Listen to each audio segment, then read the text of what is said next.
У параўнанні з аналагічным перыядам мінулага года за 4 месяцы 2017-го ўзровень падлеткавай злачыннасці знізіўся на 21,5%. У 5 разоў паменшылася колькасць падлеткавых злачынстваў у сферы незаконнага абароту наркотыкаў.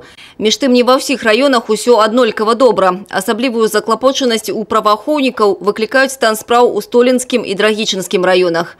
Новая тэндэнцыя гэтага года – рост падлеткавых злачынстваў у сферы камп'ютарных тэхналогій.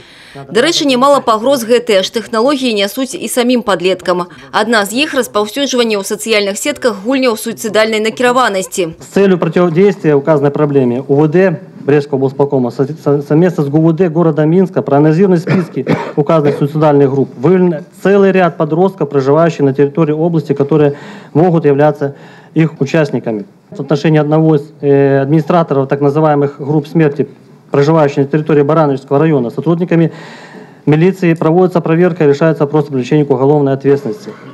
Прычынай большасці інцыдэнтаў з удзелам падлеткаў называлася нізкая выканаўчая дысцыпліна дарослых. Гэта тычыцца ў тым ліку і шматлікіх фактаў траўмавання.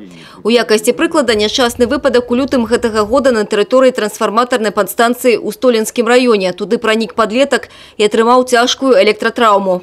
При посещении нами уже после этой трагедии 2 мая текущего года территории указанной очистных сооружений установлено, что проникновение на эту территорию до настоящего времени никаким образом не ограничено.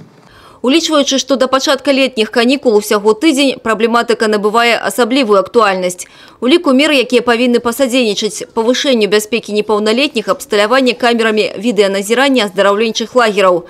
Што тычыцца паводзін, то асаблівая ўвага будзе нададзена арганізацыі занятасці ў летні перыяд дзяцей, якія знаходзяцца на ўліку камісій па справах непаўналетніх. Аліса Грыгарчук, Александр Сівіцкі, тэлерадыёкампанія «Брест».